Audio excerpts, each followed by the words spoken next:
Bonjour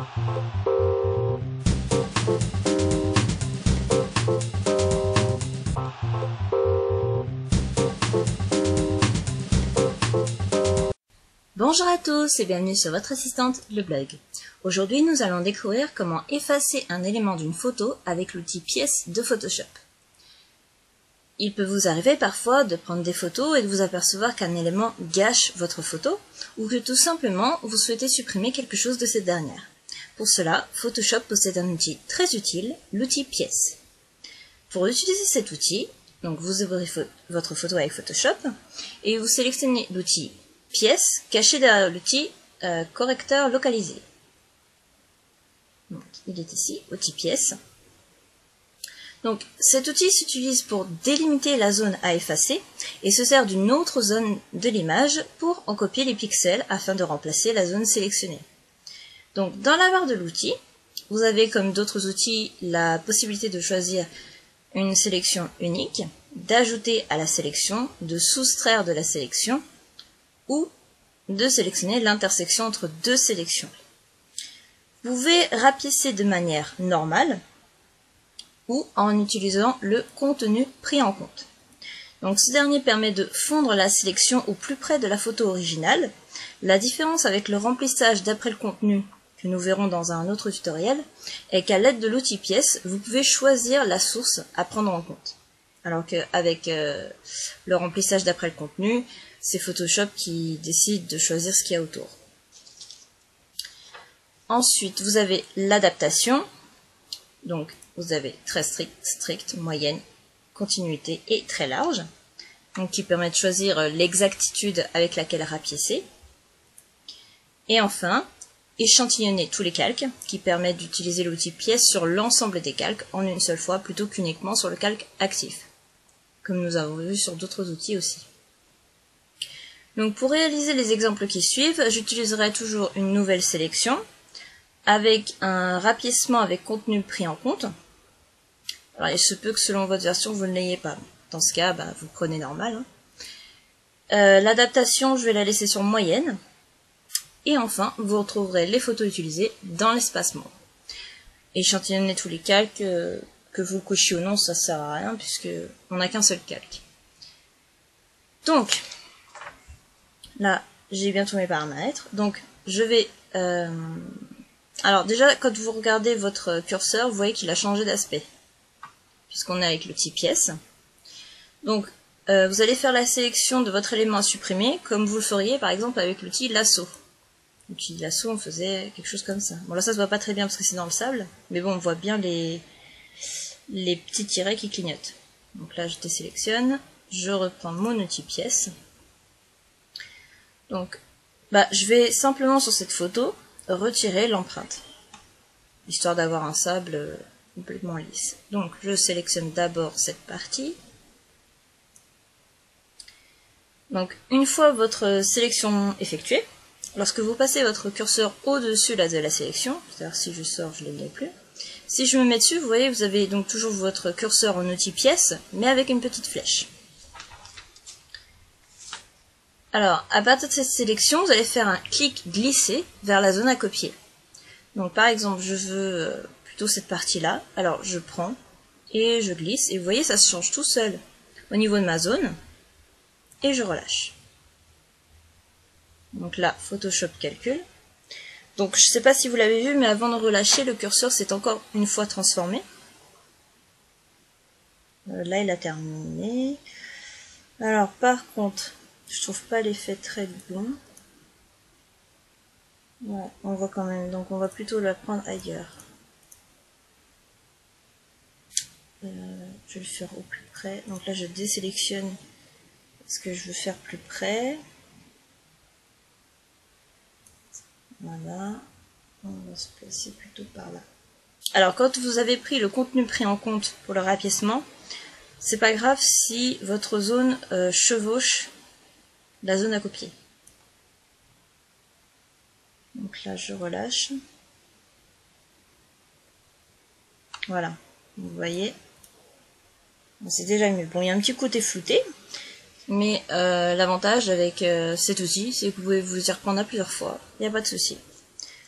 Donc, Donc quand vous faites la sélection, on va le faire pour le bas, donc cette fois-ci on va peut-être pouvoir se mettre à côté. Donc vous voyez, si vous fermez pas totalement la sélection, elle se referme toute seule. Voilà, on va se mettre à peu près comme ça. Donc vous voyez que le curseur ça a encore changé, pour dire que je suis bien en train de déplacer la sélection. Donc quand je relâche, Photoshop calcule la zone pour se rapprocher au mieux de quelque chose de cohérent au niveau de la luminosité, du contraste et de la texture. Voilà. Alors si on veut aller tout au bout, voilà. Alors après vous faites soit sélection désélectionner, soit CTRL D, c'est la même chose. Et là, c'est quand même bien effacé. Donc après vous pouvez encore vous y reprendre à plusieurs fois. Donc, moi je vous conseille d'utiliser cet outil à plusieurs reprises sur une même zone afin de réaliser une correction qui se fondra parfaitement avec l'image d'origine, car le but est de faire une correction invisible pour rendre la photo naturelle quand même. Alors si vous vous trompez lors de la sélection de l'élément, c'est pas nécessaire de désélectionner, vous faites simplement une autre sélection. Voilà. Par contre, si vous voulez sélectionner dedans, bon à ce moment-là, soit vous sélectionnez autre chose et ensuite vous revenez, soit vous faites CTRL D.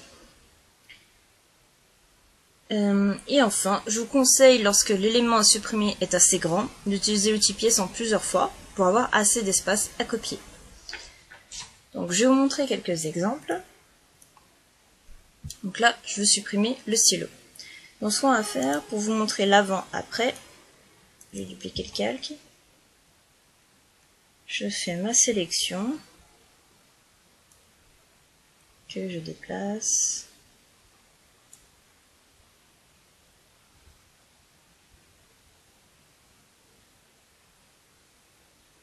Voilà, CTRL D. Voilà, c'est plutôt pas mal. Il y a un petit ombre ici, légère. Vous voyez, donc plus c'est petit, plus ça va vite. Et donc là, j'ai avant, après. Donc là, bon, c'était assez facile parce que c'est sur une surface blanche. On va faire pareil. Alors là, c'est ce que je vous disais. C'est mieux de le faire en plusieurs fois. Parce que pour aller déplacer toute cette zone, ça va pas être très pratique. Vu que la photo est petite en largeur.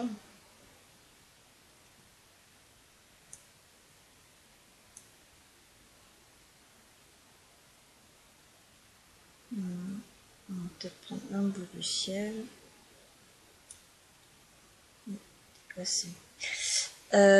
Oui, aussi, donc quand vous avez des lignes horizontales, faites bien attention d'être en raccord. Vous voyez, c'est pour ça, aidez-vous de l'aperçu. Donc là, je sais pas si ça va être bon parce qu'on est assez loin. Ouais, ça fait un peu bizarre, donc on va annuler. Et puis on va resélectionner.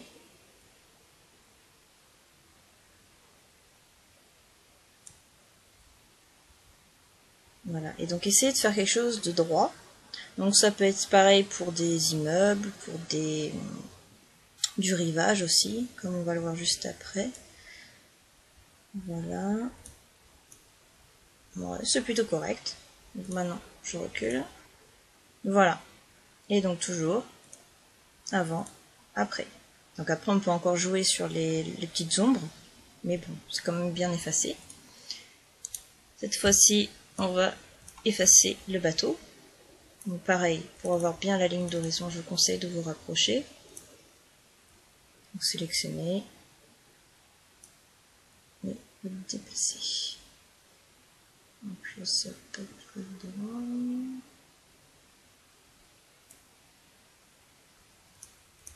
Voilà, bien effacé. On va faire pareil pour l'autre.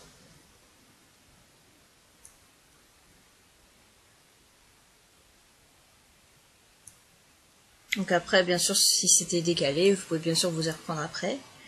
Par exemple, là, il y a un petit... Ça va pas se voir de loin, mais si on veut être très pointilleux... Ah bah, ça fait encore pire.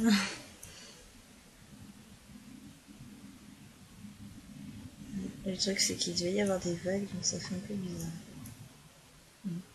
Voilà. Et donc, on recule encore une fois. Ça nous fait avant, après. Un dernier exemple. Donc on va dupliquer encore. Donc là pareil, du fait du rivage, ça va pas être possible de le faire en une seule fois. Donc je vous conseille de faire par chaise, par couple de chaises. Donc là ça va être compliqué au niveau du rivage, donc le mieux c'est de s'y prendre à plusieurs fois. On n'a pas trop le choix. Mais bon voilà, c'est quand même bien fait avec le contenu pris en compte. Donc par contre là, je vais le décaler de ce côté. Et par contre les autres chaises, on va les décaler de l'autre côté. Donc ça peut être utile si par exemple vous faites une belle photo de coucher de soleil et qu'il y a un passant qui passe à ce moment-là. Ce serait dommage. Ouais, donc là la vague est un peu bizarre.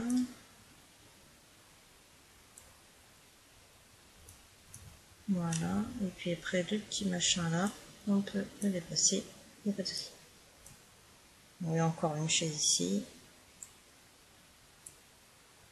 Voilà. Et là, il n'y a plus personne sur votre plage. Donc, avant, après. Vous voyez, on voit un petit peu dans la mer que c'est un peu modifié, mais bon, quelqu'un qui voit pas la photo d'origine ne va pas s'en apercevoir. Voilà. Donc comme cet outil copie une zone, vous pouvez également faire de même pour ajouter un élément. Dans ce cas, vous allez copier la zone vide vers la zone contenant l'élément copié. Il se peut que votre zone à remplir soit trop grande ou trop petite et ne rende pas le résultat escompté, donc n'hésitez pas à vous y prendre à plusieurs fois. Donc pour ça, j'ai un autre exemple. Pareil, on va dupliquer pour voir la différence. Donc, je vais copier ces rochers et ça. Donc, alors là, la difficulté, c'est de faire quelque chose d'assez grand, mais pas trop. Donc, il faut à peu près dessiner la taille du rocher. Voilà. Puis, quand vous pensez qu'il est bien placé, on va relâcher. Et alors, on va bien voir que la différence de luminosité.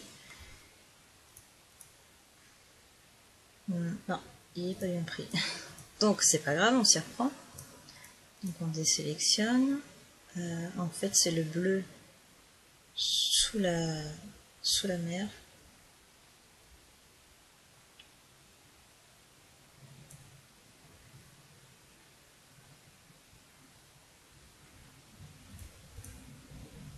Ouais, ça fait pas trop réel à cause de ça. Mais bon, voilà, ça fait pas quelque chose qui sort de nulle part. Et ensuite, non, l'inverse. Ensuite, je copie ça. Je sais pas si ça c'est grand.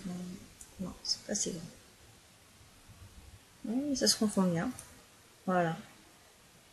Donc après, bon, pour régler ce petit problème là,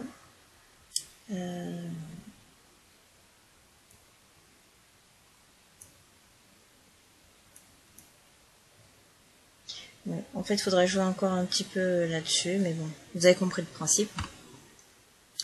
Donc là, j'avais qu'un seul groupe de rochers et un seul petit rocher, et là, j'en ai deux. Donc celui du bas est mieux incrusté que l'autre, mais il faudra s'y reprendre à plusieurs fois. Et donc enfin, ce même outil pourrait être utilisé pour la retouche beauté, pour supprimer un tatouage ou camoufler un bouton par exemple. Mais ce sera le sujet d'un autre article. N'hésitez pas à poser vos questions en commentaire, j'y répondrai avec plaisir. Et si vous n'êtes pas encore abonné à la newsletter, il suffit d'inscrire votre prénom et votre email ici et de cliquer sur « Je m'abonne ». Vous recevrez gratuitement par email et en PDF le mini-guide Office et Adobe, ainsi que le livre numérique Votre meilleure astuce pour gagner du temps, issu de l'événement Interblogueur auquel j'ai participé, mais également tous les futurs articles du blog et le mot de passe pour accéder à l'espace membre. À bientôt sur votre assistante, le blog.